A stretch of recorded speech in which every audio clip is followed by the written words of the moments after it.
Hello बच्चों, मैं chemistry वाला डॉक्टर प्रदीप सेना। और आज हम सब करें कि सेकेंड वीडियो ही है। पहले वीडियो में हमने 5 क्वेश्चन जो है जी 2025 जनवरी सेशन 22-1-25 सेकेंड का केमिस्ट्री का 5 क्वेश्चन सॉल्व कर चुके हैं। आज नेक्स्ट क्वेश्चन अनवार्ड्स हम सॉल्व करेंगे। देखो 56 अनवार्ड्स है और यहाँ पे जो क्वेश्चन यहाँ पे पूछे given below 2 statements. Spectral line statement 1 में यहाँ पे पूछ रहा है कि spectral line will be observed for a 2px to 2py transition. Statement 1 है, ध्यान से समझिए इसको। स्टेटमेंट 2 कहता है कि 2px and 2py are degenerate orbitals. क्या है ना, डीजेनरेट ऑर्बिटल्स। उसके बाद नेक्स्ट कहता है कि चूज द करेक्ट आंसर है। 4 ऑप्शन दिया हुआ है, लेकिन हमें कंसेप्ट पता होगा या क्वेश्चन का आंसर पता होगा तभी तो हम लेकिन ऑप्शन चूज करेंगे, लेकिन बच्चे तो इसीलिए आप देखिए कि how to solve the question. Second very important होता है कि जो क्वेश्चन पूछता है हम कौन से सेक्शन को व कौन से पॉइंट से इसकी सॉल्यूशन को सॉल्व करना स्टार्ट करें, ये बहुत इंपॉर्टेंट होता है कि नहीं। सो यहाँ पे बच्चे देखिए कि एक स्पेक्ट्रल लाइन ऑब्जर्व कब होगी, जब ये 2px to 2py ट्रांजिशन। बच्चे देखो 2px और 2py जो है ना p सबसेल में 3 ऑर्बिटल होती है। कितना होता है ना 3, 2p में 3 होता है ना, px py है ना, तो सबका एनर्जी इक्वल होती है। तो इसको क्या कहते हैं ना, डीजेनरेट ऑर्बिटल्स। क्या कहते हैं इसको, डीजेनरेट ऑर्बिटल्स कहते हैं। क्लियर। सो इसीलिए जब 2px to 2py ट्रांजिशन होगा सेम एनर्जी होता है। डीजेनरेट ऑर्बिटल्स अब क्या होता है ना, इक्वल एनर्जी होता है। क्या होता है ना, इक्वल एनर्जी होती है। तो जिसकी वजह से क्या होता है, इक्वल एनर्जी होने की वजह से जो ट्रांजिशन तो एक तो होगी नहीं, है कि नहीं, तो इसीलिए कोई भी स्पेक्ट्रल लाइन प्रोड्यूस नहीं है कि नहीं। जब एनर्जी ट्रांजिशन होगी तो एनर्जी एक लगेगा या रिलीज होगा, ऑब्जर्व करेगा, रिलीज होगा, तब एक स्पेक्ट्रल लाइंस प्रोड्यूस होते हैं। बट यहाँ एनर्जी इक्वल है तो कोई स्पेक्ट्रल लाइन यहाँ पे प्रोड्यूस्ड नहीं होंगे। दूसरी बात बच्चे देखो 2px कहता है 2px 2py डीजेनरेट ऑर्बिटल, ये सही है क्योंकि यहाँ पे सारे के सारे डीजेनरेट है, जेड भी हो तो भी डीजेनरेट है। तो ये जो है बच्चे देखो स्टेटमेंट 2 जो है ट्रू है और स्टेटमेंट 1 जो है फॉल्स है। कहाँ पे ना, स्टेटमेंट 1 फर्स्ट 2 इज ट्रू, ना 1 इज फर्स्ट 2 इज ट्रू, है कि नहीं। That means fourth option is right, है कि नहीं बच्चे। इसलिए मैं कहता हूँ कि आप केमिस्ट्री वाला .in में जाइए और वहाँ पे कि ना अपना क्वेरीज डालिए और ये जो नंबर है 9811860970, इस नंबर में कांटेक्ट कीजिए अगर आप फिजिकल क्लास लेना चाहते हो या फिर ऑनलाइन क्लास लेना चाहते हो, या फिर जो है कि नहीं केमिस्ट्री पॉइंट 101 जो यूट्यूब चैनल है उसको लाइक सब्सक्राइब शेयर कर लो ताकि ये वीडियो नए वीडियो आप तक पहुंच पाए और आपकी कि नहीं जान पहचान बच्चे तक जिनकी जरूरत है वहां तक भी। हेलो बच्चा, नेक्स्ट क्वेश्चन को सॉल्व करते हैं। नेक्स्ट क्वेश्चन है क्वेश्चन नंबर 57 है और यहाँ पे क्वेश्चन जो बच्चे देखो कि ये जो क्वेश्चन है इलेक्ट्रोकेमिस्ट्री है, क्लास 12 से आया है तो इलेक्ट्रोकेमिस्ट्री जो फिजिकल की चैप्टर है। तो यहाँ पे दिया है कि गिवन बिलो 2 स्टेटमेंट्स, यहाँ पे 2 स्टेटमेंट दिया है और स्टेटमेंट 1 कहता है कि corrosion is an electrochemical phenomenon in which pure metal act as what ना anode and impure metal act as cathode. Second option by second statement में कहता है कि the rate of corrosion is more in alkaline medium than in acidic medium. लेकिन 2 चीज पूछ रहा है कि नहीं। अगर आपको कोरोजन के बारे में थोड़ा सा आइडिया है तभी क्वेश्चन कर पाओगे। कोरोजन क्या होता है ना, एक एक्चुअल कोरोजन हो गया और या फिर जितने भी सेल है प्राइमरी सेकेंडरी सेल है तो इलेक्ट्रोकेमिकल फिनोमेनन होती है, लेकिन तो इलेक्ट्रोकेमिकल फिनोमेनन क्या होती है ना, इलेक्ट्रोकेमिकल सेल यूज होता है जहाँ पे लेकिन एनोड नेगेटिव और कैथोड पॉजिटिव होती है, बाकी सब कुछ सेम। तो कोरोजन बेसिकली इलेक्ट्रोकेमिकल फिनोमेनन है, वो ट्रू सच बता रहा है। बट यहाँ पे प्योर मेटल भी एक्ट एज एनोड, यहाँ तक भी सही है कि नहीं। एंड दूसरी बात को हम थोड़ा डिस्कशन करेंगे, impure metal act as cathode, इसके बारे में डिस्कशन करेंगे। दूसरी बात कहते हैं कि the rate of corrosion is more in alkaline, actually alkaline में मोर नहीं होगा, किसमें होगा ना एसिडिक में होगा। तो ये वाला जो स्टेटमेंट है फॉल्स है। एक्चुअली एसिडिक मीडियम में यहाँ पे देखो रिएक्शन है कि कैथोड में O2 प्लस H प्लस एक एसिडिक मीडियम में होता है जो रिएक्शन को ट्रिगर करता है कि नहीं, इलेक्ट्रॉन को फ्लो करने में है कि नहीं, तो मदद भी करता है। बट बाकी जो कोरोजन होती है कि नहीं, एटमॉस्फेरिक ऑक्सीजन और एसिड के प्रेजेंस में, वाटर के प्रेजेंस में होती है ये सारी चीज। तो जहाँ पे रोस्ट फॉर्मेशन होता है तो बेसिकली एसिडिक मीडियम में ट्रिगर होती है, नॉट इन अल्कालाइन। तो ये हो गया फॉल्स हो गया। स्टेटमेंट 2 जो है फॉल्स है। स्टेटमेंट 2 यहाँ पे दो ऑप्शन में फॉल्स दिया है, तो सी और डी में से कोई ऑप्शन होगा, है कि नहीं। बट यहाँ पे थोड़ा इश्यू आ रहा है जहाँ पे impure metal act as cathode है। एक्चुअली एक नहीं, कैथोड में जो है क्या होता है ना, इम्प्योर मेटल। देखो जब हम कोरोजन की डायग्राम को देखते हैं बच्चे, देखो ये है आयरन पीस है और यहाँ पे Fe जो इलेक्ट्रॉन लूज करके इलेक्ट्रॉन यहाँ तक आता है, दूसरे एंड तक आता है।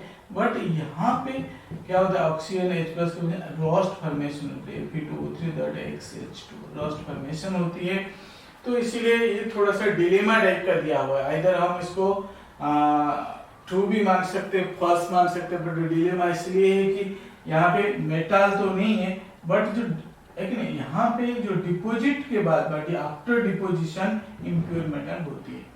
तो ये जो क्वेश्चन पूछ रहा है कि बिफोर सेल हम लेते कैथोड और एनोड है, तो वहां एक्चुअली स्टार्टिंग में कोई इम्प्योर मेटल नहीं है, पर जैसे जैसे रिएक्शन प्रोसीड होती है इम्प्योर मेटल डिपोजिट व रोस्ट फॉर्मेशन स्टार्ट होती है। क्लियर। तो इसीलिए आपका ये देख सकते हो कि ये ऑप्शन अगर मैं देखता हूं कि दैट मीन्स ये दोनों में कह सकता हूं, ये तो फॉल्स है, तो ये भी मैं कह सकता हूं फॉल्स है, नहीं तो फिर डी ऑप्शन हो सकता है। और इसको मैं ट्रू मान लूं कि हाँ सच में अगर रिएक्शन के बाद Fe2O3 डिपोजिट होता है, तो बट जो है, तो यहाँ पे जो कुछ जगह में मैं इसको डी मान सकता हूँ या फिर सी भी मान सकता हूँ। बट यहाँ पे क्लैरिटी नहीं दिया है कि भाई ये रिएक्शन के पहले का या बाद का है। बट बेसिकली हम क्या होते हैं ना, प्रोडक्ट फॉर्मेशन को देखते हैं। अगर मैं प्रोडक्ट फॉर्मेशन की बात करता हूँ, है कि नहीं, तो यहाँ पे फॉर्मेशन की बात करूंगा तो ये ट्रू हो जाएगा, ये फॉल्स होगा। अगर मैं बोलो स्टार्टिंग से लूंगा तो दोनों फॉल्स हो जाएंगे। तो ये थोड़ा सा डिलेमा टाइप का क्वेश्चन है। क्लियर। तो इसीलिए बच्चे इस चैनल को लाइक करने, केमिस्ट्री पॉइंट 101 को लाइक, सब्सक्राइब, शेयर करना और धूम मचा दो बच्चे कि ये दूसरे बच्चों को भी बता दो। हेलो बच्चा, नेक्स्ट क्वेश्चन को सॉल्व करते हैं। Question number 58। ये भी जीओसी का जो एस्टिमेशन वाला पोर्शन है, लेकिन नहीं जो क्वालिटेटिव और क्वांटिटेटिव एनालिसिस उस पोर्शन का क्वेश्चन है। और ये थोड़ा अंदर से पूछता है, जब आपको डिटेल में एनसीईआरटी पढ़े हो तब जाके क्वेश्चन आप कर पाओगे। यहाँ पे दिया है कि बच्चे देखो गिवन बिलो, ये जीओसी है बच्चे, देखो जीओसी 11 है, ठीक है। तो given below two statement, nitrogen, sulphur, halogen और phosphorus present in organic compound are detected by Lassaigne's test. और सेकेंड स्टेटमेंट कहता है कि the elements present in the compound are converted from covalent to ionic by fusing the compound with Mg in Lassaigne's test. बच्चे देखो लासरजेंस test जो है ये qualitative analysis में है कि नहीं, किसमें है, क्वालिटेटिव है कि नहीं। जो organic compound other than carbon और हाइड्रोजन के लिए हम यूज करते हैं, एक नाइट्रोजन, सल्फर, फिर हाइड्रोजन और फास्फोरस के लिए ये ट्रू है, इसको हम कुछ कर नहीं सकते, लासरजेन से एक्सट्रैक्ट है। बट उसमें देखो कि जो ऑर्गेनिक कंपाउंड ये सारे हैं, इसको हम किसके साथ ट्रीट करते थे, वहां पे सोडियम के साथ ट्रीट करते थे, ना कि मैग्नीशियम के साथ। तो सोडियम के साथ ट्रीट करने से क्या हो जाता था, जैसे मैंने यहाँ पे दिया कि कार्बन और नाइट्रोजन है, ठीक है ना, ले लिया, या सल्फर है या फिर हाइड्रोजन है। तो इस टाइप से इसको अगर हम क्या करते थे ना, सोडियम के साथ ट्रीट कर दिया तो ये बन जाएगा NaCN, ये हो जाएगा Na2S, ये हो जाएगा NaX। तो इस तरह से ये जो है कंपाउंड कोवैलेंट था, बट सोडियम के कांटेक्ट के बाद आयनिक में कन्वर्ट हो गया। नॉट मैग्नीशियम, बच्चे देखो यहाँ पे आयनिक में कन्वर्ट हो, तो सोडियम के साथ कॉम्प्लेक्स वैसे कंपाउंड बना दिया है, तो इसीलिए कंफ्यूज मत हुई कि सोडियम है मैग्नीशियम नहीं है। तो इसीलिए बच्चे आंसर क्या होगी, नहीं ये ट्रू है, स्टेटमेंट 1 इज ट्रू, कहाँ है स्टेटमेंट 1 इनटू फॉल्स नहीं भाई, स्टेटमेंट 1 ट्रू है भाई, 1 ऑप्शन और स्टेटमेंट 2 इज फॉल्स, तो 1 ऑप्शन क्लियर। नेक्स्ट क्वेश्चन कर। हेलो बच्चों, नेक्स्ट क्वेश्चन को सॉल्व करते हैं। नेक्स्ट क्वेश्चन भी थोड़ा सा आसान है, एनसीईआरटी बेस्ड क्वेश्चन पूछ रहा है, अमाइंस चैप्टर पूछ रहा है। सिर्फ आपको अगर रिएजेंट पता है या रिएक्शन पता है, प्रिपरेशन से रिलेटेड क्वेश्चन है, लेकिन अमाइंस चैप्टर की जो प्रिपरेशन है तो उससे रिलेटेड क्वेश्चन है, क्लास 12 की है, in amines, this is class 12, okay. Then यहाँ पे क्वेश्चन पुट अप करता है कि 59 क्वेश्चन है, match the compounds list 1 with the appropriate catalyst reagent in list 2, ठीक है, for the reduction into corresponding amines. So list 1 में कुछ कंपाउंड्स का दिया है और इसकी रिडक्शन हो गया अमाइंस बनेगा, और लिस्ट 2 में इस कंपाउंड्स के लिए कौन सी रिएजेंट चाहिए, ये क्वेश्चन पूछ रहा है।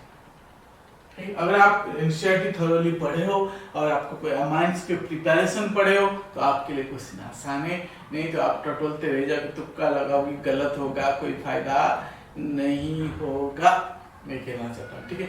सो आइए हम देखते हैं कि लिस्ट 1 में बच्चे देखो कि अमाइड दिया है, यहाँ पे नाइट्रोबेंजीन दिया है, आरसी नाइट्रोबेंजीन। देखो यहाँ से देखो ट्रिक होती है कैसे क्वेश्चन को सॉल्व करना होता है।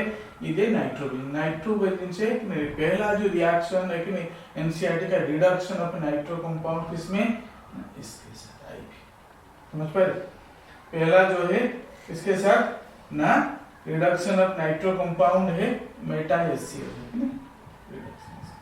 तो यहाँ पे मैं लिख दूं आंसर, तो है ना कि क्वेश्चन बड़ा था तो मैं सोचा कि सारा ऑप्शन ना लिखे सीधा सॉल्व कर लूं। इसको मैं ऐसे लिख दूं, ए बाद में आएंगे, बी बाद में आएंगे, सी यहाँ पे आएंगे, बी का option clear, A B C का क्या हो गया। सो बी का बच्चे देखो IV हो गया, बी का क्या हो गया, फोर्थ ऑप्शन है ये, सॉरी बी का IV है। अब आते हैं, एक हो गया, बच क्या कौन है, नहीं देखो थालीमाइड है ना, गैब्रियल थालीमाइड का जो रिएक्शन है ये हमेशा यहाँ से ब्रेक होती है, लेकिन प्राइमरी RNH2 देगा primary amine in the presence of QH NaOH या KOH, तो ये हो गया D का 1 हो गया, D का क्या हो गया 1। अब बच रहे A और C, लेकिन तो C जो है RCN हमेशा क्या करता है ना, A में देखो RCONH2 है तो रिडक्शन होती है किसके प्रेजेंस में ना, ये हो जाएगा तुम्हारा, इसमें LiLH4 ले लो, थोड़ा स्ट्रॉन्ग चाहिए एसिड है, RCONH2 A का हो गया 3, और बच गया कौन है ना, तुम्हारा बच गया भाई C का H2 ले लो, C का H2 तो बेसिक क्वेश्चन है, लेकिन तो सीधा डायरेक्ट रिएक्शन से पूछ रहा है, लेकिन तो इसको यहाँ बहुत आसान क्वेश्चन है, क्या है बहुत ही आसान क्वेश्चन है, आप कर सकते हो, लेकिन कोई मुश्किल नहीं है, कोई मुश्किल नहीं, मेहनत करना पड़ेगा। और आपको क्या है, एक चाहिए कि बेस्ट केमिस्ट्री टीचर इंडिया का केमिस्ट्री वाला .in, लेकिन वहां जाइए आप, लेकिन मेरे जो है वीडियोस को देखिए, लेकिन फिजिकल क्लासेस या ऑनलाइन क्लासेस में ज्वाइन कीजिए, आपका कॉन्सेप्ट पूरा क्लियर हो जाएगा। आप 9811860970 में कांटेक्ट कीजिए। आइए नेक्स्ट क्वेश्चन का सॉल्व करते हैं। क्वेश्चन नंबर 60 है, ये भी इक्विलिब्रियम चैप्टर जो क्लास 11 का है, इक्विलिब्रियम चैप्टर है, और यहाँ पे सॉल्युबिलिटी प्रोडक्ट्स के क्वेश्चन पूछ रहे क्लास 11 के। वो तो आसान क्वेश्चन है, लेकिन इसके लिए आपको कॉन्सेप्ट पता होनी चाहिए।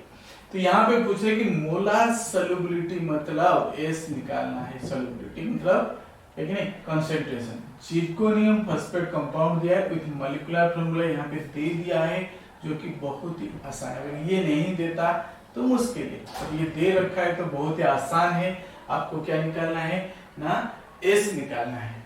तो बच्चे देखो यहाँ पे जब हम इसको स्प्लिट करते हैं, है कि नहीं, तो जिरकोनियम +4 है कि नहीं, होल 3i और यहाँ पे PO4 -3 का, तो जो स्प्लिट करते हुए बच्चे देखो 3 हो जाएगा ZR प्लस 4, ठीक है ना, इंटू 4 प्लस 4 PO4 माइनस, तो ये हो जाएगा बच्चे 3s, ये हो जाएगा 4s, और इसका हम जब KSP निकालेंगे तो KSP is equal to 3s का होल क्यूब इंटू 4s का होल, ठीक है, तो ये हो जाएगा 27s क्यूब, ये हो जाएगा 64 s²4, तो इन दोनों को मल्टीप्लाई करेंगे बच्चे हो जाएगा 6912 s³ 3 + 4 = 7, तो that is equal to KSP। तो s कितनी होगी, s⁷ is equal to KSP upon 6912, ये आ गया, खाली s इज इक्वल टू यहाँ पे स्क्वायर रूट हो जाएगा KSP इंटू 6912 का 1/7, क्लियर। तो ऑप्शन 3 जो है राइट है बच्चे, बहुत आसान सिंपली क्वेश्चन, इसमें कुछ नहीं करना होता है। तो इसलिए बच्चे chemistrywala.in में जाइए और मेरे चैनल को भी सब्सक्राइब कीजिए, और कोर्स की क्वारीज है तो न्यू बैच के लिए अगर कोई आपकी जान पहचान है, लेकिन या बच्चा 11th में 12th में आना चाहते हैं, 10th में 11th में जाना चाहते हैं, वीडियो देख रहा है तो they can join my batch and also phone number है 9811860970 में क्या कर सकता है ना, कांटेक्ट कर सकता है। समझ पा रहे?